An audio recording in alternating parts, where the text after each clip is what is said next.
Pendant la Seconde Guerre mondiale se sont déroulées de nombreuses batailles que les gens du monde entier connaissent. Nous parlons de Dunkerque, du jour J ou de la bataille de Stalingrad. Moins connue cependant est l'énorme offensive qui sur le front oriental brisa l'épine dorsale de l'armée nazie, l'opération Bagration. Dans cette vidéo, vous apprendrez pourquoi cette opération représente la plus grande défaite de la Wehrmacht dans l'histoire, et de quelle manière l'Union soviétique, avec l'aide du camouflage, des partisans et d'une logistique réfléchie, parvint à détruire tout un groupement d'armées ennemies. Nous nous déplacerons dans l'année 1944, quand la guerre mondiale se trouvait dans sa troisième phase et quand le débarquement allié en Normandie devint un événement médiatique.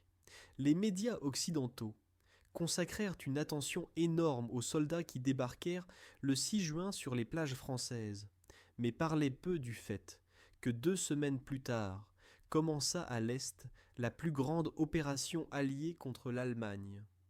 L'opération Bagration se déroula du 22 juin au 19 août 1944 et son objectif était la destruction du groupe d'armées allemand centre en Biélorussie. Les unités soviétiques, lors de l'attaque, progressaient sur un front long d'environ 724 km. Le commandement allemand s'attendait à ce que le coup principal vienne du sud dans la région d'Ukraine et déplaça donc ses réserves de chars vers les régions plus au nord. Le résultat fut que les armées allemandes, sur la partie centrale du front, restèrent pratiquement sans unités blindées, tandis que les soviétiques rassemblèrent une énorme supériorité d'hommes et de matériel. Selon les estimations, jusqu'à 2,3 millions de soldats, des milliers de chars, de canons et d'avions. De ce rapport inégal et de la façon dont il fut utilisé, vous l'apprendrez dans un moment.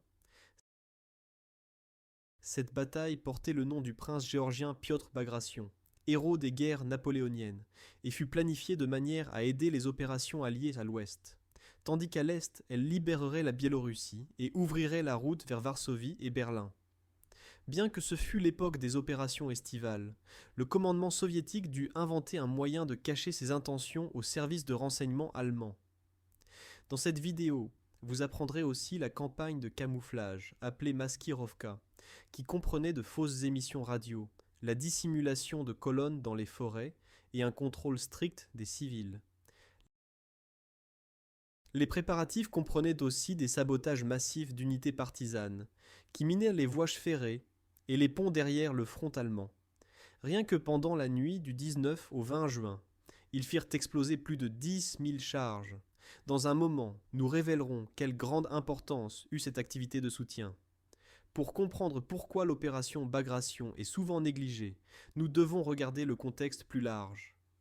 À l'époque où les troupes soviétiques lançaient l'offensive, de l'autre côté de l'Europe, les alliés occidentaux débarquaient en Normandie. Les médias du monde anglo-saxon soulignaient naturellement l'héroïsme des soldats combattant en Bretagne, tandis que la progression dramatique de l'armée rouge à l'Est restait en arrière-plan. La guerre froide qui suivit y contribua aussi, qui à l'Ouest mena à la minimisation délibérée du rôle soviétique dans la défaite de l'Allemagne. Dans notre exposé, nous vous montrerons cependant que sans Bagration, la victoire des Alliés en Europe serait venue beaucoup plus tard.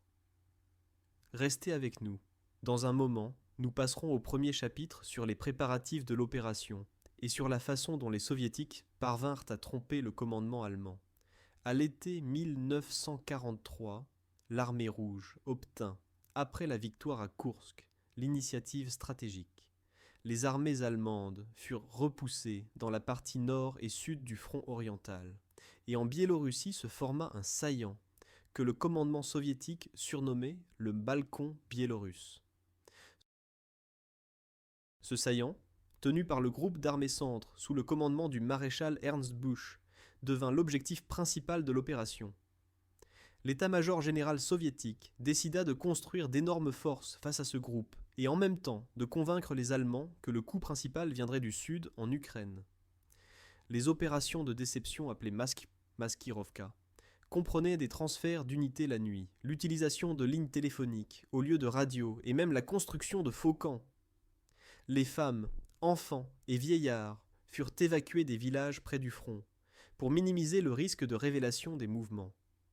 Des centaines de milliers de soldats, de sapeurs et de cheminots s'engagèrent dans les préparatifs. Le commandement soviétique rassembla selon certaines sources 166 divisions sur le front biélorusse. Ailleurs, il est indiqué que jusqu'à 2,3 millions de soldats participèrent à l'opération dans 118 divisions d'infanterie, 8 corps de chars et mécanisés et 13 divisions d'artillerie. En plus de cela fut concentré 1,2 million de tonnes de munitions, 2715 chars, 1355 canons automoteurs, plus de 10 000 canons lourds et plus de 2000 lance-roquettes Katyusha. La couverture aérienne était assurée par des milliers de chasseurs, d'avions d'attaque et de bombardiers. Une telle accumulation de moyens fut un choc pour les Allemands.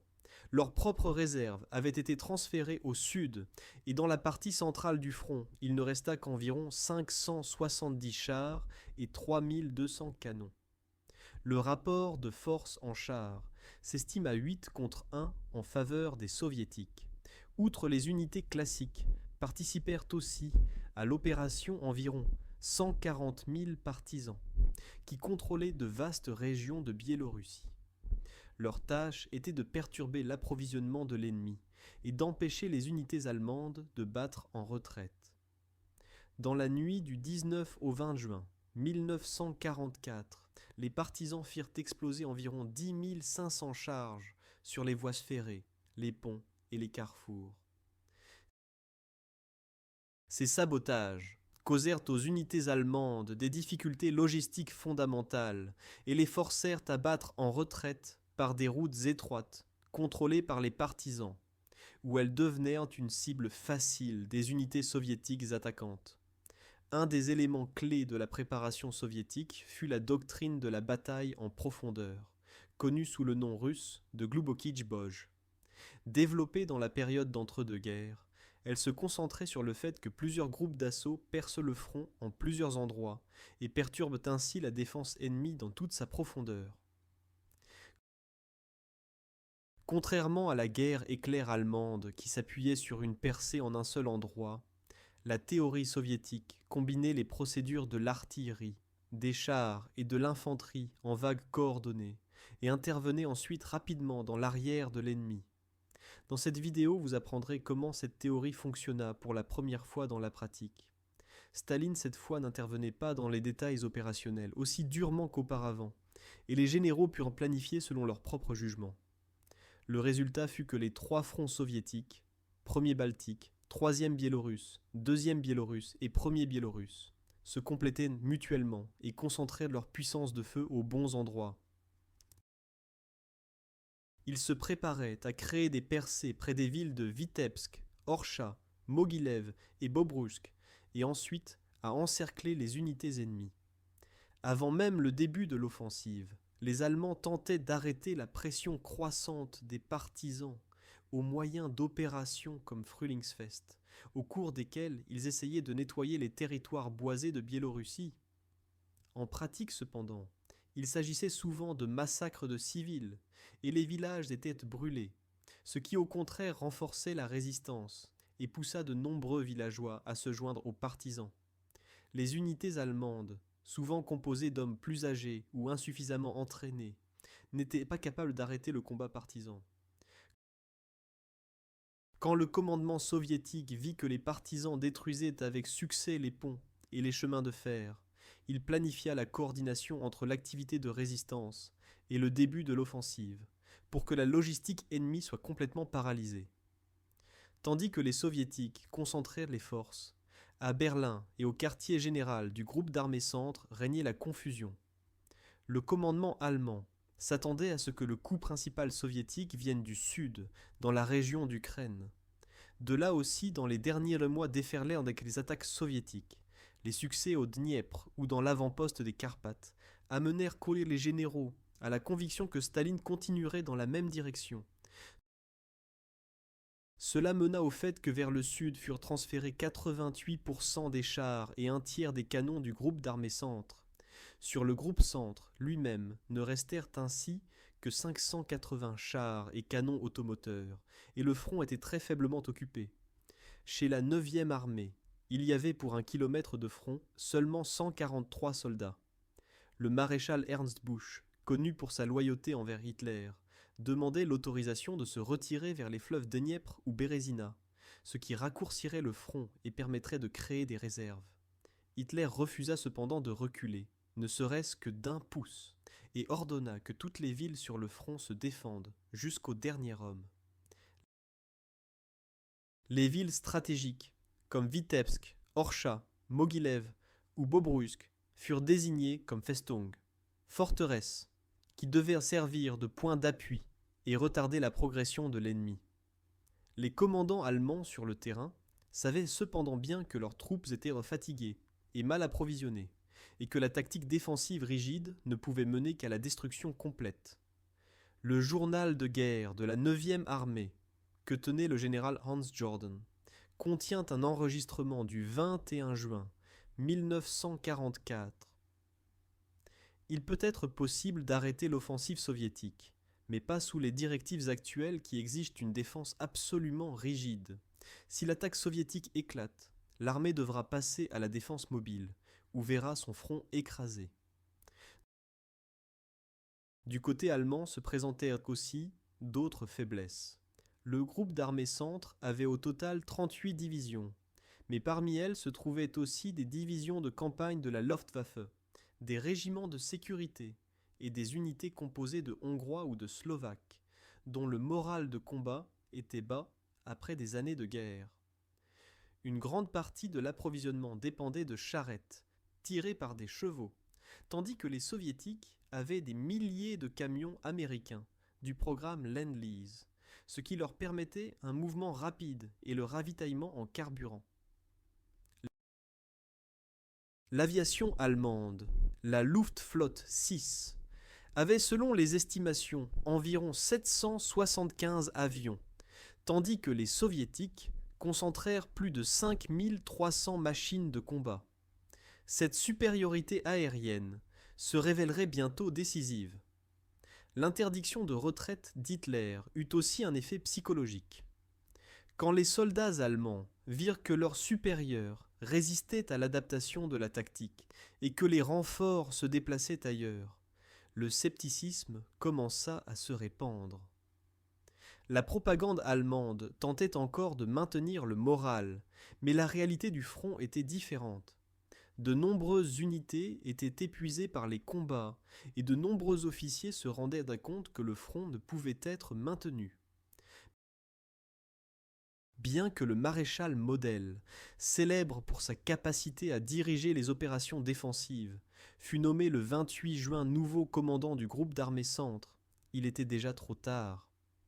Dans cette vidéo, nous verrons dans un moment comment sa tentative de sauvetage s'effondra sous la pression des chars soviétiques. L'offensive commença symboliquement le 22 juin, 3 ans après l'attaque allemande sur l'Union soviétique. Déjà le 19 juin, les partisans déclenchèrent des sabotages qui paralysèrent le transport ferroviaire, suivit une préparation d'artillerie massive. Chaque canon soviétique avait reçu plusieurs tonnes de munitions, et un tir de 2 heures fut mené par ce qu'on appelait un double rouleau de barrage. Une salve détruisait les premières lignes, et la seconde tombait dans l'arrière, pour ruiner toute réorganisation. Simultanément s'élancèrent dans les airs des milliers d'appareils qui bombardaient les positions allemandes et les dépôts de munitions. Les vétérans allemands décrivirent plus tard qu'ils n'avaient encore jamais vécu quelque chose de semblable en densité et en force destructrice. Les premières attaques visèrent le nord vers Vitebsk. Le premier front baltique soviétique mena des attaques de reconnaissance qui bouleversèrent tellement la défense allemande que dès le premier jour, il changea de plan et exploita les brèches créées. Au même moment, les 2e et 3e fronts biélorusses attaquèrent Torsha et Mogilev, tandis que le premier front biélorusse attaqua Bobruisk. Les soviétiques concentrèrent leurs attaques sur des secteurs étroits. À certains endroits, ils avaient jusqu'à 10 fois plus de soldats que les défenseurs. L'infanterie progressait derrière un tir d'artillerie roulant et ce n'est qu'après la percée que furent engagés les chars T-34, qui évitaient les canons antichars découverts. Vitebsk se retrouva encerclé dès le 24 juin. Le 53e corps allemand demandait l'autorisation de se retirer, mais avant qu'Hitler accepte, la ville fut fermée. Les tentatives ultérieures de percée échouèrent. À Orsha, la 78e Sturmdivision du 27e corps se défendit un moment si efficacement qu'il semblait que la percée soviétique perdrait son rythme. Mais la 5e armée de chars de la garde soviétique changea simplement de direction et exploita la percée près de Vitebsk. Cette approche montrait une nouvelle souplesse du commandement soviétique. Dans le secteur sud, les soviétiques décidèrent de contourner les marécages autour de Bobrousk, que les Allemands considéraient comme impraticables. Les sapeurs soviétiques construisirent cependant des routes provisoires, et en 3 jours de combat encerclèrent la ville. Au cours de la première semaine, la 4e armée allemande fut pratiquement détruite, et la 3e blindée et la 9e armée subirent des pertes écrasantes. Les unités allemandes qui tentèrent de percer l'encerclement faisaient en face non seulement aux chars, mais aussi aux attaques de l'aviation soviétique et des unités partisanes. À Mogilev, la 4e armée allemande tenta une retraite organisée, mais sous la pression, cette manœuvre se transforma en fuite chaotique. Les chars soviétiques progressaient sur les 2 rives du Dniepr, et le 28 juin prirent la ville. Environ 2000 soldats allemands tombèrent en captivité. Les combats de rue qui suivirent furent sanglants, et de nombreuses unités allemandes n'apprirent pas l'ordre de retraite. À Bobrousk, le front s'effondra. Les soviétiques encerclèrent 2 autres corps, et les liquidèrent. Le moment crucial de la première semaine fut l'occupation des passages sur la rivière Bérésina. Le général allemand von Socken créa un groupe improvisé avec la 5e division blindée modernisée et le 505e bataillon de chars lourds Tiger, qui devait couvrir la retraite de la 4e armée. Il rivalisait avec le 2e corps de chars de la garde soviétique, qui construisit rapidement des ponts de pontons et traversa la rivière. Les chars allemands causèrent de lourdes pertes aux unités soviétiques. Dans la bataille de Borisov du 1er au 2 juillet, la 5e armée de chars de la garde fut presque détruite, mais la 5e division blindée allemande perdit aussi la plupart de ses machines. Ce deuxième point montre que les Allemands parvenaient encore à opposer une résistance dure, mais cela ne changeait rien à la situation stratégique. La première phase de l'opération Bagration se termina vers le 28 juin. Les soviétiques s'arrêtèrent dit brièvement à la rivière Bérésina pour reconstituer les approvisionnements, tandis que les restes allemands tentèrent de former une ligne défensive. La deuxième phase de l'opération se déroula entre le 28 juin et le 4 juillet 1944, et son moment clé représenta le combat pour Minsk. Après que les soviétiques eurent traversé la Bérésina et liquidé de nombreuses unités allemandes, la route vers l'ouest resta ouverte. Model tentait de créer une nouvelle ligne défensive près de la ville de Maladetchna et de concentrer les restes de la 3e blindée, de la 4e et de la 9e armée. Bien qu'il reçût plusieurs renforts des réserves, il était clair que sans chars et avec des soldats épuisés, le front ne pouvait être maintenu. Le 3 juillet, les premières unités soviétiques entrèrent dans Minsk. La ville, qui depuis juin 1941 souffrait de l'occupation allemande, fut déclarée forteresse. Mais en réalité, il y avait là peu de soldats et encore moins de munitions. Hitler autorisa même exceptionnellement l'évacuation d'une partie de la garnison. Cela ne changea cependant rien. La majorité de la 4e armée n'eut pas le temps de se retirer et se retrouva dans une autre énorme poche. Environ 100 000 soldats furent encerclés à l'ouest de Minsk. Pendant plusieurs jours, ils tentèrent de percer, mais les partisans et l'aviation soviétique brisaient constamment les attaques. Les restes allemands, souvent affamés et déshydratés, se fragmentaient en petits groupes et tentèrent de s'échapper par les forêts. Un soldat allemand se souvint plus tard. Villages en feu, canons et tirs, explosions sourdes se mêlaient au tonnerre « Hurrah !» de l'armée rouge, qui tombait à cause de blessures ou de maladies connaissait le sort terrifiant de l'abandonner. Cette phrase décrit les horreurs auxquelles les soldats faisaient face. Ils étaient forcés de marcher des dizaines de kilomètres sans eau ni nourriture. Souvent, ils nageaient dans les marécages pour échapper aux barrages partisans. 8 jours plus tard, le 17 juillet 1944, les Soviétiques montrèrent au monde leur suprématie. À Moscou, ils organisèrent un défilé avec plus de 50 000 prisonniers de guerre allemands. Les colonnes marchèrent dans la ville devant les yeux des habitants qui se souvenaient des horreurs de l'occupation fasciste. Les rues furent ensuite symboliquement lavées. Cet acte devait renforcer le moral et montrer que la vengeance était accomplie. Bien que de nombreux prisonniers moururent plus tard dans les camps de travail soviétiques, pour de nombreux habitants de Biélorussie et de Russie, ce fut une satisfaction après des années de souffrance. Selon les sources soviétiques, environ 380 000 prisonniers allemands périrent en captivité pendant la guerre. Les sources allemandes indiquent jusqu'à 1 million. Après la prise de Minsk, les fronts soviétiques progressèrent plus loin. Vers le nord, le premier front baltique se fraya un chemin vers la ville de Šiauliai et le 31 juillet atteignit la côte du golfe de Riga. Cela menaçait de couper le groupe d'armées nord dans les pays baltes. Les contre-attaques allemandes rétablirent temporairement la liaison, mais tout le secteur nord du front se retrouva dans une situation de poche. Au sud, les soviétiques lancèrent l'opération Lvov-Sandomierz et près de Brody encerclèrent d'autres unités allemandes. Fin juillet, les armées soviétiques atteignirent la rivière Vistule et se retrouvèrent en vue de Varsovie. Cette rapidité de progression était stupéfiante. Certains jours, les unités parcoururent 20 à 25 kilomètres. Simultanément au nord et au sud du front, se déclenchèrent d'autres opérations, ce qui fit que l'Allemagne perdit près d'un quart de ses forces sur le front oriental. L'impact dévastateur de Bagration fut exprimé par l'historien militaire américain Robert Citino en ces mots. L'opération Bagration fut plus qu'une victoire. Ce fut une victoire, peut-être la plus grande de toute l'histoire militaire. Environ 28 des 34 divisions du groupe d'armées centre furent détruites ou écrasées. Les pertes allemandes s'estiment à 390 000 à 450 000 hommes. Certaines sources indiquent jusqu'à 450 000 hommes, 100 000 morts, blessés et prisonniers. Les soviétiques, d'autre part, subirent d'énormes pertes. Selon l'Imperial War Museum, plus de 770 000 hommes furent tués ou blessés. Ces pertes, bien qu'effroyables, l'armée rouge les percevait comme le prix du succès atteint.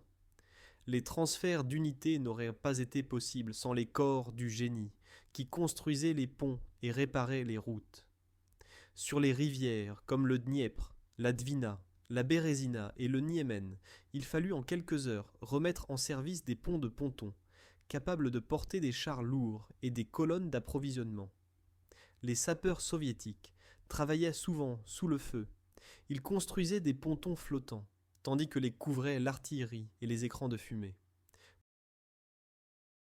Pour le passage des marais et marécages près de Bobrusk, ils construisirent des centaines de mètres de routes en bois sur pilotis, pour que les véhicules ne s'enlisent pas. L'utilisation de transporteurs amphibies spéciaux fut aussi innovante, qui transportaient les parachutistes à travers les rivières avant même l'achèvement des ponts. Ces capacités discrètes se révélèrent cruciales. Sans elles, les unités mécanisées ne seraient pas arrivées dans l'arrière de l'ennemi à temps. Avec la progression, arrivèrent sur le champ de bataille aussi de nouveaux modèles d'armes soviétiques. Les chars IS-2, armés d'un canon de 122 mm, parvenaient à détruire même les Tigers allemands à plus grande distance. Les canons automoteurs Su-76 et Su-122 soutenaient l'infanterie par un tir direct, tandis que le chasseur de chars lourd Su-152, surnommé destructeur de bêtes, détruisait les positions fortifiées d'un seul coup. Les Allemands utilisaient encore les Panzer IV originaux et quelques dizaines de Tigers lourds. Leurs problèmes mécaniques et le manque de carburant limitaient cependant leur engagement. Il est intéressant que dans Bagration apparurent pour la première fois en plus grand nombre des trains blindés improvisés, qui transportaient des batteries d'artillerie et des plateformes de passage. Ceux-ci permirent le regroupement rapide de canons, qui tiraient depuis les rails sur des cibles moteur à longue distance. L'approvisionnement d'une si énorme armée exigeait une logistique robuste.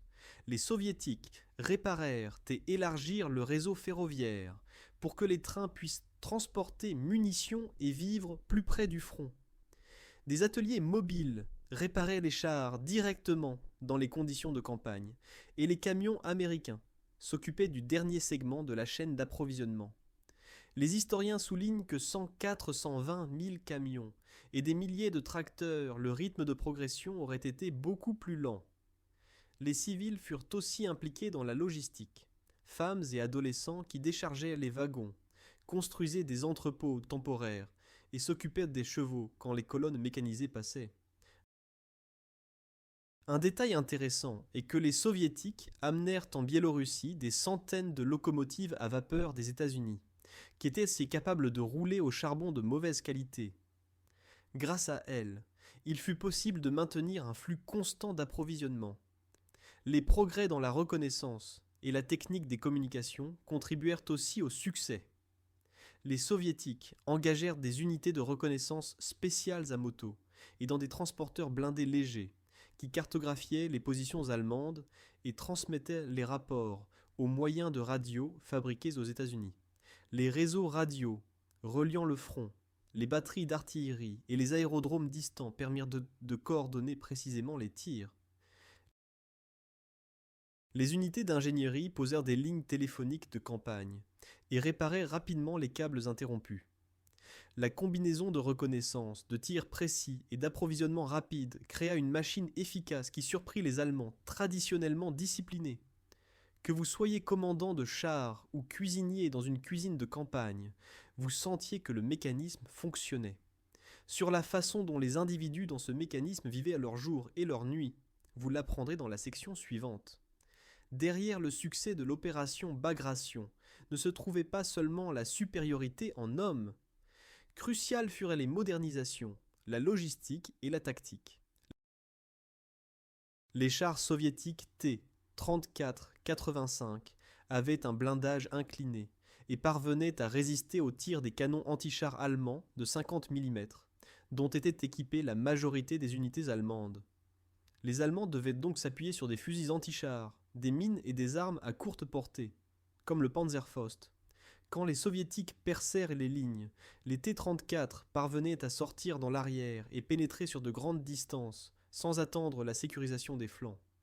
Cette démarche était risquée, mais grâce à la supériorité en infanterie et artillerie, l'armée rouge pouvait éliminer les poches de résistance isolées plus tard. Les livraisons des Alliés dans le cadre du programme Lend-Lease aidèrent aussi les Soviétiques. Les États-Unis livrèrent en URSS plus de 420 000 automobiles, qui permettaient le transfert rapide de soldats et d'approvisionnement. Les usines canadiennes de Montréal produisirent aussi des chars Valentine, qui furent utilisés dans Bagration comme chars moyens lors des percées. Ces machines étrangères renforçaient la mobilité des groupes mécanisés soviétiques et permettaient une progression rapide. Les radios et équipements de télécommunications américains améliorèrent en plus le commandement et la coordination, ce qui fut important lors de l'exécution de la bataille en profondeur. Un autre facteur fut le rôle de l'aviation. Les bombardiers soviétiques, Il-2 Stormovik, surnommés chars volants, avaient pour tâche de détruire les positions allemandes, la technique blindée et les routes d'approvisionnement. Ils furent engagés en grand nombre. Des milliers d'appareils entrèrent en action. Les chasseurs soviétiques dominèrent l'espace aérien, ce qui permit aux bombardiers d'opérer presque sans interruption. À l'inverse, les Allemands, qui dominaient auparavant dans les combats aériens, avaient dans Bagration seulement des possibilités limitées. Leur 6e flotte aérienne ne parvint pas à détourner les vagues d'Il-2 et Pe-2. La supériorité aérienne facilita aussi l'approvisionnement des unités soviétiques, quand il fallut approvisionner les ponts conquis en carburant et munitions. L'interconnexion des forces conventionnelles avec les partisans se révéla aussi fondamentale. En Biélorussie fonctionnait un système de groupes de résistance qui était coordonné par Moscou. Le commandement fournissait aux partisans par des largages de parachutistes des explosifs et des armes.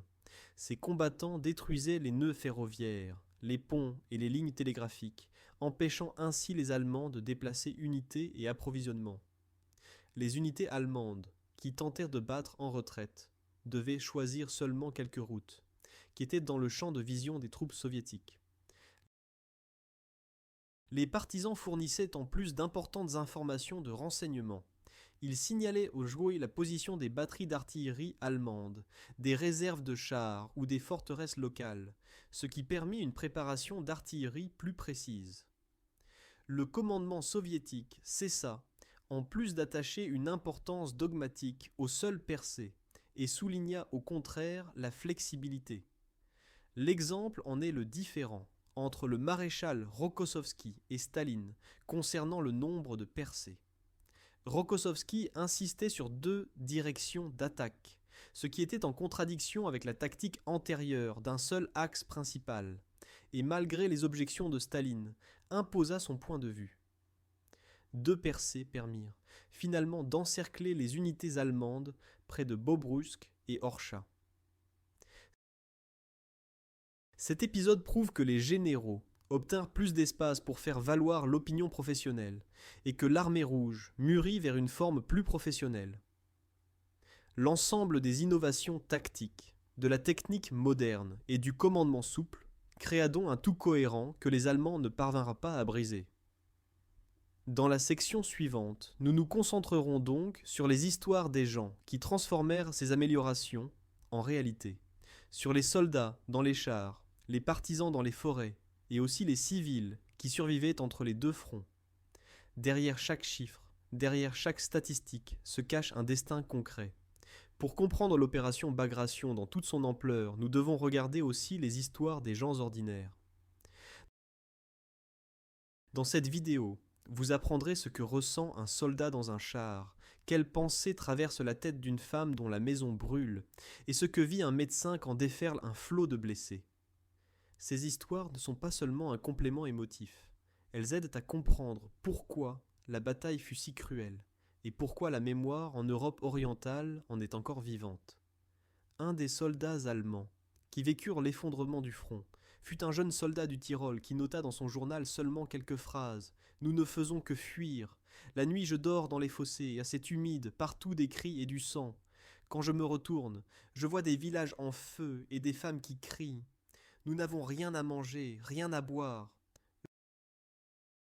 Je n'ai jamais pensé que je vivrais quelque chose de tel. » De telles notes montrent comment le monde de ces gens changeait drastiquement. Les soldats qui encore quelques mois auparavant croyaient à la défense du Reich tentèrent maintenant seulement de survivre et de comprendre comment une armée forte était devenue une troupe de groupes dispersés. Un jeune panzergrenadier nommé Franz de Nuremberg écrivait aussi dans ses journaux. Il servait dans la 5e division blindée, qui avait pour tâche de ralentir la progression soviétique près de la Bérésina. Nos véhicules semi-chenillés s'enlisèrent dès le premier jour dans la boue, écrit-il. Quand arrivèrent finalement nos Tigers, la transmission lâchait et nous dûmes les tirer avec des tracteurs. Nous n'avions pas d'essence, la nourriture s'épuisait et au-dessus de nos têtes tournaient constamment des avions russes. Je regardais comment un de nos Tigers prit un coup et l'équipage tentait de fuir, que tous brûlèrent. Quelques heures plus tard, nous reçûmes l'ordre de battre en retraite. Mais les obus tombaient partout, et je courus dans la forêt, je ne sais même pas où. L'histoire de Franz montre l'impuissance des soldats allemands face au colosse mécanisé. À l'autre bout du spectre d'âge se trouvait un garçon biélorusse de 15 ans, Semyon, qui servait comme agent de liaison entre les groupes partisans. Dans ses souvenirs, il décrivit comment à la mi-juin il porta un message à travers forêts et champs. « J'avais peur qu'une patrouille allemande m'attrape. » Mais nos commandants disaient que si Bagration réussissait, nous vivrions en liberté. Quand j'entendis le tonnerre lointain des canons, mon cœur bondit. Je vis monter la fumée au-dessus du chemin de fer. Les nôtres avaient sauté la voie. Après l'arrivée au camp, je transmis le message, et les autres me donnèrent une tranche de pain et un morceau de lard. Un jour plus tard, arriva chez nous un officier de l'armée rouge. Il me serra la main et dit que nous étions leurs frères. Je ne me suis jamais senti si fier. Cette description sincère rappelle que même les adolescents furent pleinement entraînés dans la machinerie de guerre. Marie, originaire tchèque qui s'enfuit du protectorat et se joignit à l'armée de Svoboda, servait pendant Bagration comme infirmière. Dans ses mémoires, elle décrit que l'hôpital de campagne se dressait dans un champ près d'un village qui avait été pris la veille. Nous avions peu de bandages, et au lieu d'aiguilles, nous utilisions des fils ordinaires. Quand arrivèrent les premiers blessés avec des blessures de mine, nous ne savions pas par où commencer. Un homme avait la jambe arrachée, un autre une perforation des poumons. Nous échangeâmes des regards, et sans mots, nous nous mîmes au travail. Souvent je chantais des chansons douces pour me calmer. Après les opérations, nous allions dans le champ, et cherchions d'autres blessés. Quand la nuit tomba, nous entendions au loin le grondement. Le front se déplaçait. Pour moi, ce ne furent pas des jours d'héroïsme, mais un mélange infini de douleur, de sang et d'espoir d'une fin rapide de la guerre. Le sanitaire allemand Otto, qui servait dans la 9e armée, se débattait avec des dilemmes similaires. Nous étions constamment en route, se souvint-il après la guerre. Nous arrivions dans des endroits où brûlaient encore les maisons, et où nous trouvions parmi les décombres des camarades blessés. À côté d'eux gisaient des civils touchés par les éclats. Je n'avais que quelques ampoules de morphine et je dus choisir qui recevrait l'injection et qui non. Quand nous nous retirions, les avions soviétiques nous suivaient et tiraient. Une fois je couvris un blessé de mon propre corps. Les balles tombaient autour de nous. Nous survécûmes. Mais quand je me retournai, je vis que dans un autre fossé gisait une femme avec un enfant, tous deux morts. C'est alors que je réalisai que le monde était devenu fou. Moins connues sont les histoires des soldats, qui ne conduisaient ni chars ni ne tiraient au fusil, mais construisaient des ponts de pontons et transportaient les approvisionnements. Sergueï, sapeur de la Volga, se souvenait comment dans la nuit ils arrivèrent avec des pontons au bord de la Bérésina. C'était silencieux, juste le clapotis de l'eau et le bourdonnement des moustiques. Autour de nous il y avait des mines. Si une avait explosé, nous nous serions tous noyés. Nous parvînmes à relier plusieurs pontons, et quand le premier char traversa, nous entendîmes le bois se courber. C'était comme tenir dans les mains le destin de l'offensive. Ensuite nous dûmes construire une route à travers le marécage. Nous tirions des rondins, les enfoncions dans le sol, et à la fin du service nous étions couverts de boue. Quand le dernier camion passa sur nous, nous nous réjouîmes que tout ait réussi. Ces victoires silencieuses, sans fanfare, montrent que même les gens apparemment non héroïques jouèrent un rôle clé. Les tankistes soviétiques vivaient une réalité complètement différente. Georges, jeune commandant de char T-34, se plaignait dans ses lettres à la maison de la peur et de l'euphorie qui alternaient en minutes. Quand nous sortons au-delà de la rivière et que devant nous s'étend la ligne allemande, mon cœur bat si fort que je l'entends même par-dessus le moteur. Mais dès que les chenilles mordent dans la terre et que je sens que l'ennemi recule, toute tension disparaît. Dans la terre, sous les chenilles, restent des traces, et je me dis qu'un jour, des gens y passeront de nouveau en paix. Pour les tankistes, les détails étaient aussi importants. Thé chaud dans une boîte de conserve, couverture prêtée par des civils, mots de gratitude qu'ils entendaient dans les villages libérés. Les partisans dans les forêts formaient le 3e pilier. Une jeune femme nommée Nadejda se joignit à la résistance après que les Allemands eurent dit brûler son village. Elle se souvient qu'à l'été 1944, ils marchèrent de nombreux kilomètres, sous la pluie et dans la boue, portèrent des explosifs et attendirent le signal pour faire sauter une voie ou un pont. C'était un travail difficile, raconta-t-elle dans une interview ultérieure, mais je savais que chaque train détruit signifiait que d'autant plus de soldats rentreraient chez eux. Quand nous regardions de loin monter la fumée noire, nous savions que le front approchait. Le jour où nous apprîmes que les chars soviétiques percèrent vers Minsk, nous pleurions de joie. Les civils faisaient face aux horreurs chaque jour. Le vieux paysan Alexei décrivit dans l'histoire orale comment sa famille se blottissait dans un abri, tandis qu'au-dessus de leur maison volaient les roquettes Katyusha. Le plus terrible était le bruit, se souvenait-il. comme si le ciel se déchirait. Mon petit-fils demandait s'il pleuvait, mais au lieu de pluie tombaient des éclats. Après la bataille, nous trouvâmes des soldats morts et des Allemands blessés qui demandèrent l'eau. Tout était sens dessus dessous. Ces histoires rappellent que la guerre ne connaît pas de frontières entre le front et la maison. Partout où tombaient les obus, la vie changeait. Il ne faut pas oublier les médecins et infirmières qui luttaient quotidiennement pour les vies des blessés. La docteure Olga, diplômée de la faculté de médecine, entra à l'hôpital de front justement au moment de Bagration. Dans sa lettre, elle écrivait « Le premier jour, ils en amenèrent des centaines. Ils avaient des uniformes déchirés. Certaines blessures étaient si profondes qu'on voyait l'os. En salle d'opération, nous travaillions sans pause et souvent nous dûmes amputer. La nuit, je ne pouvais pas dormir parce que j'entendais leurs gémissements. Mais le jour suivant, cela recommençait. Je ne sais pas d'où nous tirions la force. » Cette vision de la réalité quotidienne montre que derrière les cartes stratégiques se cachait un énorme sacrifice du personnel médical. Les histoires humaines de l'opération Bagration nous apprennent que l'histoire n'est pas seulement affaire de généraux et de stratégie. Elle concerne tous ceux qui durent combattre, fuir, se cacher ou sauver. Dans un moment, nous révélerons comment ces destins individuels se reflétèrent dans les contextes sociaux et humanitaires plus larges, et comment la Biélorussie paya sa liberté d'un prix élevé. L'opération Bagration se déroulait sur un territoire qui, pendant 3 ans d'occupation allemande, connut une violence extrême. La Biélorussie fut une des régions les plus touchées. Presque chaque village fut brûlé, toute la communauté juive fut exterminée, et des centaines de milliers de civils furent assassinés ou emmenés aux travaux forcés. Selon les données soviétiques, environ 1 million d'habitants civils furent tués en Biélorussie. Des recherches ultérieures confirment et précisent ces chiffres. Quand l'armée rouge progressait, les soldats trouvaient des fosses communes, des champs brûlés et du bétail mort. Cette découverte renforçait dans les rangs soviétiques la soif de vengeance et la détermination à détruire chaque unité allemande qui se dressait sur leur chemin. Le combat partisan avait non seulement une dimension militaire, mais aussi sociale.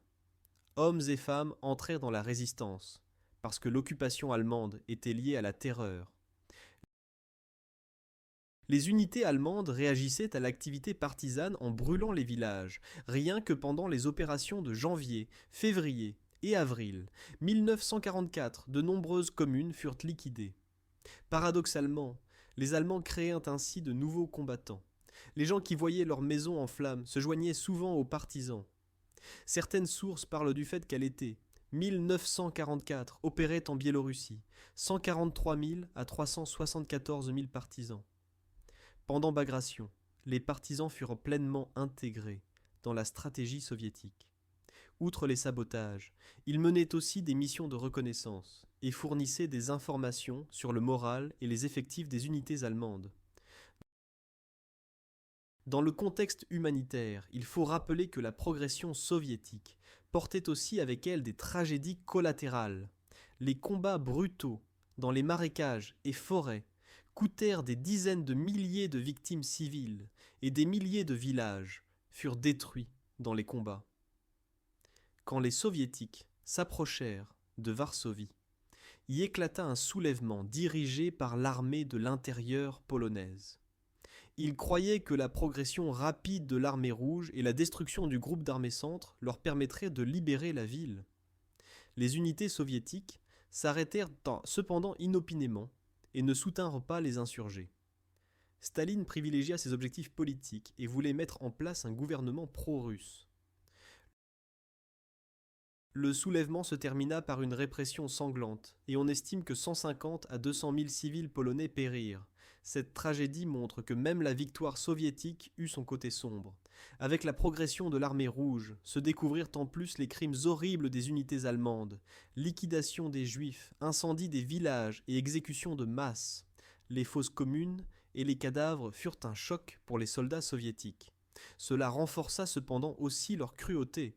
Certains soldats se rendirent coupables d'actes de vengeance sur des prisonniers allemands ou des civils. Dans l'histoire sociale, Bagration est perçu non seulement comme un triomphe militaire, mais aussi comme un moment où la population de Biélorussie, malgré toutes les horreurs, vit sa libération. Des villes comme Minsk, Bobrouïsk ou Vitebsk furent délibérées, mais étaient pratiquement rasées. Après la guerre, il fallut reconstruire des milliers de villages en Biélorussie. De cela aussi, vous l'apprendrez dans cette vidéo.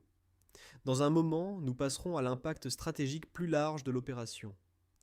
L'opération Bagration fut non seulement un grand triomphe militaire, mais aussi une démonstration de la force politique soviétique. Dans cette vidéo, vous apprendrez que la décision de son calendrier découlait du contexte international. À la conférence de Téhéran fin 1943 Staline, Roosevelt et Churchill promirent la coordination des offensives à l'est et à l'ouest. Le dirigeant soviétique s'engagea à lancer une grande offensive estivale pour faciliter le débarquement en Normandie. Bagration porta ainsi dès le début aussi en elle la diplomatie. Elle servait à ce que Staline montre aux Alliés que l'Union soviétique était un partenaire fiable, et en même temps à démontrer que sans son armée, il ne serait pas possible de briser la défense nazie. Le commandement britannique et américain suivait Bagration avec une légère inquiétude. D'un côté, il se réjouissait que les Allemands ne seraient pas capables d'envoyer des renforts en France. De l'autre, il se rendait compte que l'armée soviétique progressait rapidement en Europe centrale. Churchill craignait pour l'arrangement d'après-guerre de la Pologne et des Balkans, tandis que Roosevelt tentait de maintenir l'alliance fragile jusqu'à la victoire. Après le triomphe de Bagration, grandirent les craintes que l'URSS acquiert tant de territoire et de prestige que les États occidentaux ne seraient pas capables de s'y mesurer. Ces craintes se transformèrent au plus tard en guerre froide, dans laquelle le front oriental devint un argument pour l'extension de l'influence. La coalition d'Hitler s'effondrait après juillet 1944. La Hongrie, la Roumanie, la Bulgarie et la Finlande, sous la pression de la progression soviétique, décidaient si elles restaient avec le Reich ou passaient du côté des Alliés. La Roumanie, qui était un important fournisseur de pétrole, capitula en août et se joignit aux Soviétiques. La Finlande négocia un armistice. La Bulgarie, un mois plus tard, changea aussi de camp. Bagration ne détruisit donc pas seulement le groupe d'armées centre-allemand, mais décomposa aussi la forteresse des alliances d'Hitler.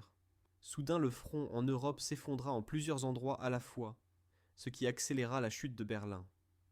Dans les pays libérés, naissèrent cependant de nouvelles tensions politiques. La Pologne, la Tchécoslovaquie, la Hongrie et d'autres États espéraient que le départ des Allemands signifierait le retour des ordres démocratiques. L'armée soviétique arriva cependant dans ces territoires avec ses propres représentations. Naissaient des gouvernements communistes locaux et la persécution d'autres groupes politiques. En Pologne et dans les États baltes se forma une résistance armée, parce que beaucoup de gens considéraient la présence soviétique comme une autre occupation. Bagration lança donc un processus qui mena à la division de l'Europe en blocs oriental et occidental. Les narratifs historiques nationaux commencèrent aussi à diverger. Tandis qu'en Union soviétique, Bagration était célébrée comme la plus grande victoire de l'armée rouge. À l'ouest, l'attention se concentrait sur la Normandie et d'autres opérations anglo-américaines. Les souvenirs allemands mettèrent l'accent sur l'héroïsme et la souffrance de leurs propres soldats, souvent sans réflexion sur les crimes de guerre. Les histoires polonaises et biélorusses soulignaient la résistance partisane et les victimes civiles. Ces perspectives différentes influencent encore aujourd'hui la façon dont les nations individuelles comprennent la Seconde Guerre mondiale. Il convient de regarder Bagration aussi dans le contexte d'autres fronts de la Seconde Guerre mondiale. En Italie, les Alliés tentèrent de prendre Rome et percer la ligne Gustave. Après le succès en Normandie, se préparait l'opération Dragoon, débarquement en Provence. L'Allemagne se retrouva sous pression de tous côtés et dut constamment déplacer des unités. Les divisions qui auraient pu renforcer l'Italie ou la France restèrent prisonnières dans les marécages de Biélorussie ou dans le chaudron de Courlande. Le général américain Dwight Eisenhower reconnu plus tard que Bagration aida indirectement la progression alliée en Méditerranée, parce que le commandement allemand n'avait pas suffisamment de flexibilité pour le transfert de renforts. D'un aspect encore moins connu des décisions peuvent témoigner les négociations finno-soviétiques. La Finlande avait conclu une alliance avec l'Allemagne contre l'Union soviétique. Mais après le succès de Bagration et la chute de Tallinn, le commandement finlandais se rendit compte que la guerre ne pouvait être gagnée. En septembre 1944, elle signa un armistice et expulsa les unités allemandes de Laponie. De même, la Hongrie et la Bulgarie perdirent rapidement l'envie de continuer la guerre. En Extrême-Orient, les Soviétiques gardaient encore la neutralité envers le Japon, mais Bagration leur permit de concentrer les armées occidentales et de se préparer aux futures opérations en Mandchourie. À plus grande échelle, Bagration contribua donc au regroupement global des forces.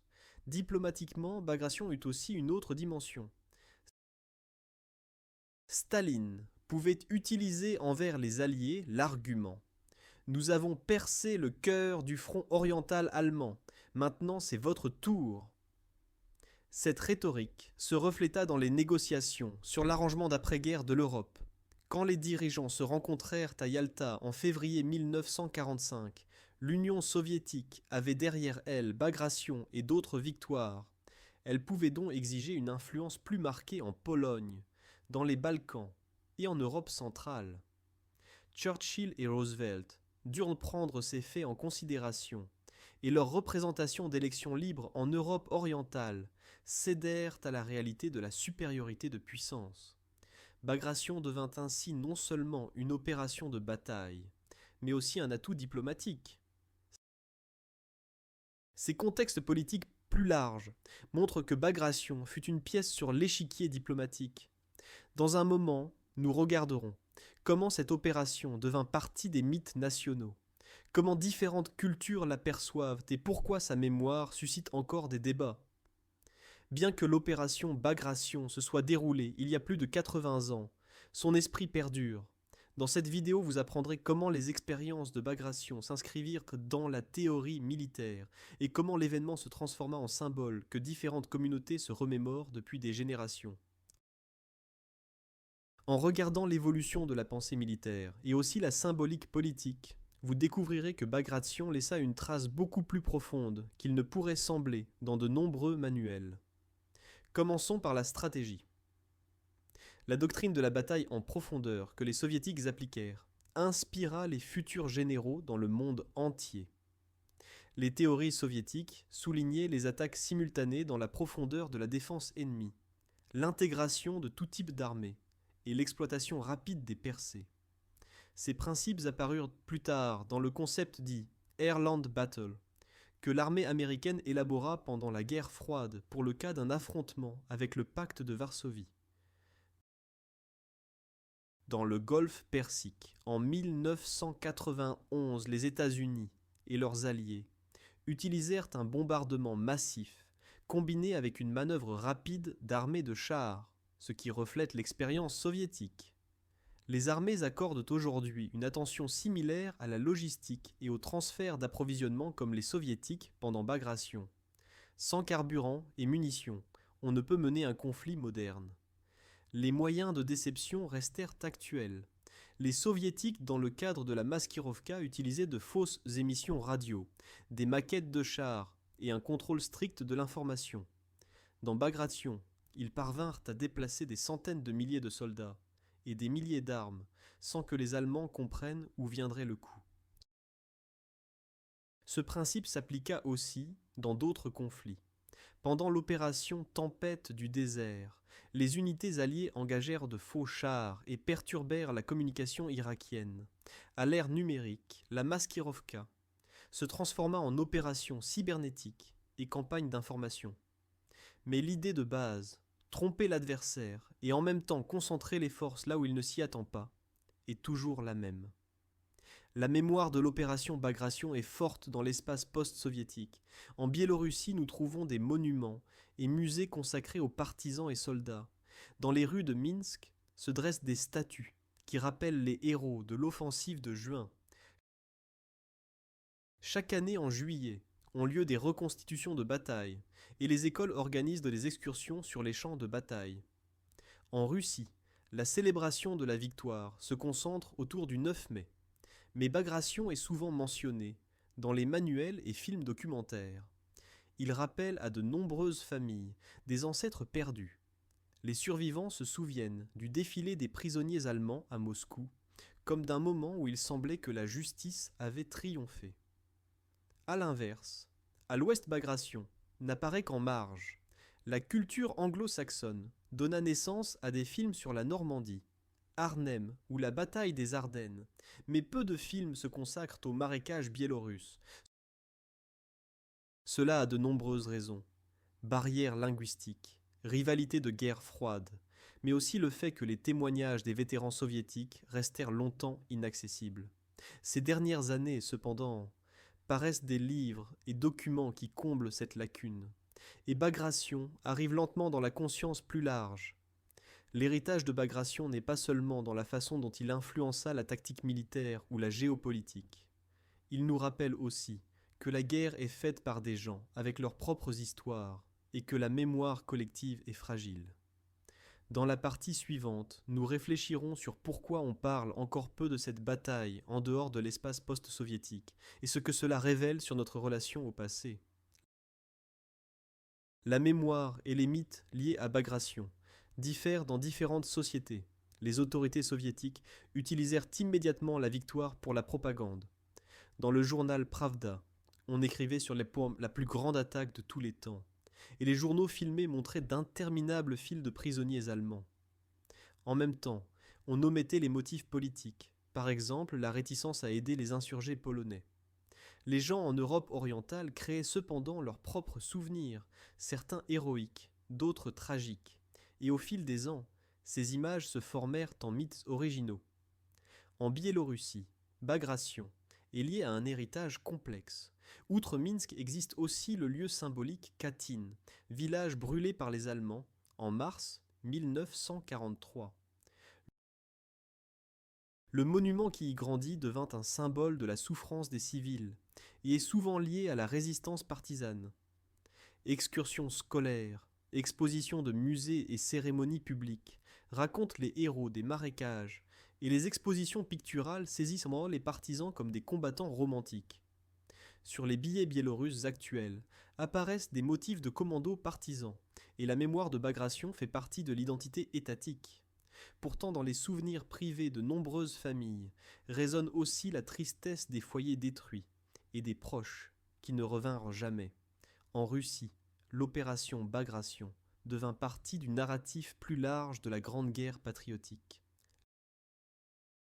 Les défilés militaires annuels du 9 mai rappellent la victoire sur l'Allemagne, et pendant les marathons télévisés apparaissent aussi des films sur l'offensive biélorusse. Les historiens russes soulignent souvent l'unité des peuples de l'Union soviétique et parlent des frères biélorusses et russes qui ensemble vainquirent le fascisme. Les voix critiques rappellent cependant que la propagande soviétique taisait les crimes du NKVD et la collectivisation forcée qui frappèrent la région après la guerre. La jeune génération, éduquée dans l'ère Internet, commence à découvrir des journaux et images d'archives qui montrent la réalité de l'offensive sans pathos. En Allemagne, Bagration se rangea longtemps parmi les chapitres oubliés, parce que le souvenir du front oriental était douloureux. Les familles de vétérans se transmettaient oralement des histoires sur la faim et les marches désespérément longues, mais le discours public se concentrait sur les horreurs de l'Holocauste et la responsabilité morale. Dans les années 80, apparurent cependant des livres qui décrivaient la défaite du groupe d'armées Centre, et les historiens allemands commencèrent à parler de catastrophes oubliées. Ces analyses montrent que Bagration mena à l'emprisonnement de centaines de milliers de soldats, dont le sort dans les camps soviétiques devint tabou.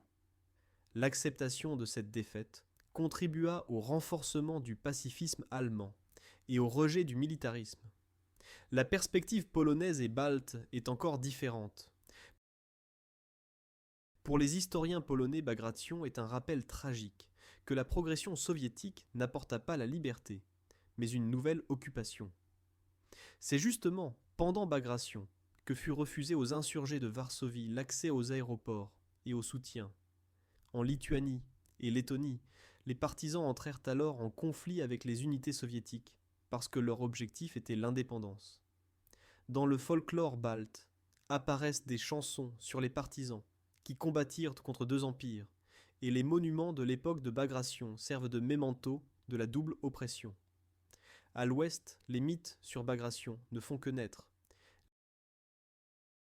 L'imagination du public occidental fut longtemps dominée par des films comme Il faut sauver le soldat Ryan ou Frères d'armes, qui racontèrent la Normandie. On savait peu de l'offensive biélorusse, et les histoires de partisans ne pénétrèrent pas dans la culture populaire. Ces 20 dernières années, cependant, la situation change. Traduction de mémoires soviétiques, films documentaires et jeux vidéo commencent à montrer aussi le front oriental. Les jeunes gens d'Europe et des États-Unis découvrent que leurs histoires aussi sont liées à la bataille marécageuse oubliée et commencent à se demander pourquoi ils n'en ont pas appris à l'école. La diversité de ces souvenirs montre que Bagration n'est pas seulement un chapitre militaire, mais aussi un symbole vivant. Qu'il soit rappelé comme victoire héroïque, perte terrible ou double occupation, il s'y attache toujours des émotions. Comment cette défaite ouvrit la voie à d'autres offensives soviétiques et comment elle changea la carte de l'Europe? Vous l'apprendrez dans le chapitre suivant. L'opération Bagration ne fut pas une action isolée, mais partie d'un ensemble plus large d'attaques soviétiques. Son succès permit de lancer l'offensive Lvov-Sandomierz, l'offensive Lublin-Brest et d'autres opérations au nord et au sud du front. Après que les soviétiques eurent libéré la Biélorussie et atteint la Vistule, ils purent menacer le groupe d'armées nord-allemand dans les pays baltes. Le premier front baltique perça vers Šiauliai et menaça la liaison entre les groupes d'armées allemands. Ainsi naquit le dit chaudron de Courlande, où furent isolés environ 300 000 soldats allemands. Au sud, les unités soviétiques progressèrent vers les frontières roumaines, et leurs attaques contribuèrent à ce que la Roumanie, en août 1944, passe du côté des Alliés. Le succès de Bagration stimula donc une réaction en chaîne, affaiblit la défense allemande sur toute la longueur du front, causa l'effondrement de l'alliance allemande en Europe du Sud-Est et ouvrit la voie aux directions d'attaque nord et sud sur l'Allemagne. La progression vers la Vistule ne fut cependant pas la fin. Depuis les tremplins près de la rivière, les soviétiques se préparèrent à la prochaine action grandiose, l'opération Vistule-Oder. Déjà en janvier 1945 partirent les armées de chars de Georgi Zhukov et Ivan Konev, et en quelques jours atteignirent l'Oder, se retrouvant ainsi à 100 km de Berlin. Au nord se déroulait simultanément le siège de la Prusse orientale et les combats pour Königsberg. La libération de Varsovie, de Cracovie et de la Silésie fut une conséquence directe des percées dans Bagration, qui ouvrirent la voie à travers la Pologne. À l'époque où dans les Ardennes, sur le front occidental, on se battait pour chaque mètre, l'armée rouge progressait de centaines de kilomètres profondément en territoire allemand. En dehors du front oriental, Bagration eut un impact énorme aussi sur l'ouest. À l'époque où les Alliés combattaient en Normandie, les Allemands ne purent transférer de l'Est des renforts significatifs, parce que le groupe d'armées centre n'existait déjà presque plus. Selon l'historien américain Jeff Rutherford, Bagration eut 3 conséquences clés.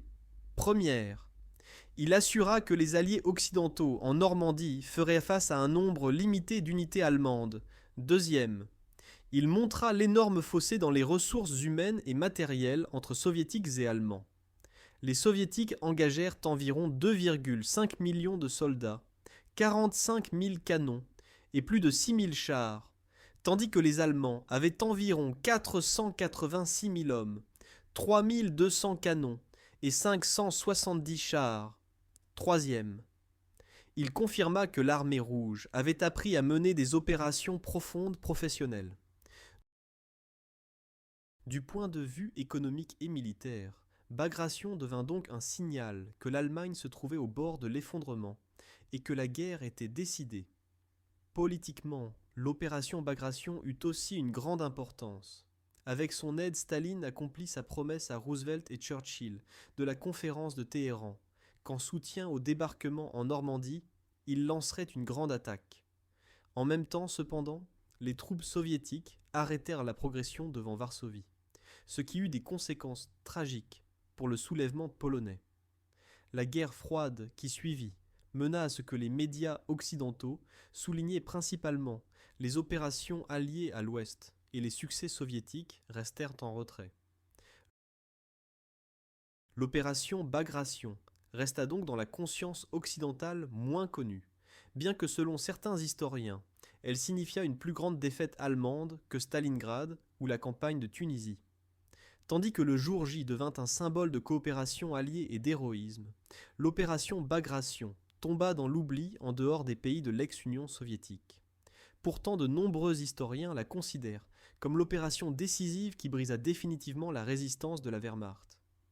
Les raisons pour lesquelles on n'en parle pas sont plusieurs. Focus médiatique sur l'Ouest. Dans le monde occidental, l'attention se concentrait sur le front où combattaient les unités américaines et britanniques. Le commandement militaire et politique des États-Unis et de Grande-Bretagne avait intérêt à promouvoir ses propres succès, pour renforcer le moral et justifier les sacrifices de guerre. Bagration se déroulait en même temps que la bataille de Normandie. Les capacités journalistiques étaient pour limiter. Guerre froide. Après 1945, les anciens alliés devinrent rivaux. La propagande occidentale diminuait l'importance des victoires soviétiques, parce qu'elle légitimait partiellement la croissance du pouvoir de l'URSS en Europe orientale. En conséquence, dans les manuels scolaires et les médias populaires, on consacrait moins d'attention au front oriental. Caractère complexe et sanglant. L'opération Bagration comprenait une combinaison d'attaques frontales, de percées, d'encerclements et de guerres partisanes. Ce fut une guerre dans laquelle périrent de nombreux civils et où se déroulèrent aussi des actions de vengeance. Pour le public occidental, il était plus simple d'accepter l'histoire du bien contre le mal sur les plages de Normandie que la réalité complexe du front oriental. Manque de témoignage occidental. Tandis que sur le front occidental servaient des journalistes américains et britanniques qui, après leur retour, écrivaient livres et reportages, dans l'intimité des opérations soviétiques, les observateurs étrangers avaient un accès minimal. Les rapports qui arrivaient à l'Ouest étaient censurés et souvent simplifiés. Les témoignages des soldats de l'armée rouge ou des défenseurs allemands restaient dans les journaux et archives. Pourtant, la situation change ces dernières décennies. Les historiens soulignent de plus en plus que sans l'énorme confrontation sanglante à l'Est, les Alliés n'auraient pu gagner. L'ouverture des archives après la chute de l'Union soviétique et la publication de mémoires de participants permirent à un nouveau public de découvrir les histoires de Bagration.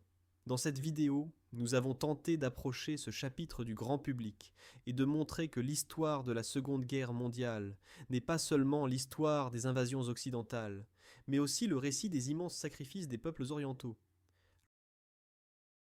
L'opération Bagration reste l'incarnation d'une énorme mobilisation de forces humaines et matérielles. Au cours de seulement quelques semaines, l'armée rouge parvint à percer le front allemand, détruire 3 armées et ouvrir la voie vers Berlin. Dans cette vidéo, vous apprendrez de quelle manière la préparation, la déception et les opérations profondes menèrent les soviétiques à la victoire, qui eut un impact énorme sur le cours de la guerre en Europe. Bien que la bataille apporta d'immenses souffrances aux civils et soldats des deux côtés, elle permit la libération de la Biélorussie et raccourcit significativement la guerre. La portée historique de cette opération est évidente encore aujourd'hui. Elle montre combien il est dangereux de sous-estimer l'adversaire ou de persister dans des positions dogmatiques. L'insistance d'Hitler sur la défense rigide et le refus de retraite rappellent que les erreurs de commandement peuvent mener à des pertes tragiques. D'autre part, la capacité soviétique d'adapter la tactique, d'utiliser la résistance partisane et de coordonner des attaques massives souligne l'importance du commandement flexible et de la logistique. Les armées modernes apprennent encore des principes de la bataille en profondeur et de la maskirovka, par exemple sous forme d'opérations d'information ou d'intégration de différentes armes et services. L'opération Bagration a aussi une dimension éthique. Elle rappelle quel prix élevé ont les victoires militaires et combien il est difficile de justifier les décisions stratégiques qui mènent aux pertes civiles. Les fosses communes, villages brûlés et souffrances de la population biélorusse sont un avertissement contre la brutalité des idéologies totalitaires. La société actuelle peut trouver dans Bagration un enseignement sur le fait que la libération n'est pas gratuite et que la manipulation de l'information peut avoir des conséquences tragiques. Plus de 80 ans ont passé depuis Bagration, mais les principes qui l'ont formé restent pertinents. Le monde d'aujourd'hui fait face à de nouveaux défis, menaces hybrides, désinformation, crise climatique. L'expérience de la Maskirovka nous rappelle que la manipulation de l'information est aussi ancienne que la guerre elle-même. Les technologies changent, mais la tendance humaine à croire à l'illusion demeure. En même temps, Bagration est un avertissement que d'énormes affrontements peuvent naître de la combinaison de mauvaises suppositions, de sous-estimation de l'ennemi et de dogmatisme dans les cercles dirigeants. Si nous voulons vivre dans un monde plus sûr, nous devons apprendre de ces erreurs. En dernier lieu, Bagration nous montre que l'histoire est une mosaïque de perspectives. Certaines familles se souviennent de cette époque comme d'une libération, d'autres comme d'une autre occupation, et d'autres comme d'une coïncidence de joie et de tristesse. Cette pluralité devrait mener à l'empathie et au dialogue. Au lieu que l'histoire devienne un instrument de propagande, elle peut être un pont entre générations et nations. Bagration, la plus grande défaite de la Wehrmacht dont on ne parle presque pas, nous offre ainsi l'occasion de réfléchir sur la façon dont nous racontons l'histoire et quelles valeurs nous en retirons. Enfin, cette bataille oubliée nous rappelle que l'histoire n'est pas en noir et blanc. La victoire dans Bagration aida à libérer l'Europe orientale, mais en même temps permit d'étendre l'influence soviétique pour 45 ans de plus. Quand aujourd'hui nous nous souvenons de la Seconde Guerre mondiale, nous devrions regarder non seulement les plages de Normandie, mais aussi les marécages de Biélorussie, et comprendre que la fin de la guerre apporta différentes conséquences pour différents peuples. Si l'histoire vous a intéressé, partagez-la avec d'autres, pour que le monde apprenne davantage sur les sacrifices et triomphes qui se déroulèrent loin du champ de vision des caméras occidentales. Je vous remercie de votre attention et serai heureux si vous mettez des likes et partagez ce contenu avec d'autres. Et bien qu'on ne parle pas beaucoup de l'opération Bagration dans le monde, ces leçons sont intemporelles et devraient faire partie de nos programmes scolaires et de la discussion publique. Cette histoire montre que l'histoire est compliquée et que les victoires oubliées peuvent offrir de précieux enseignements pour le présent et l'avenir.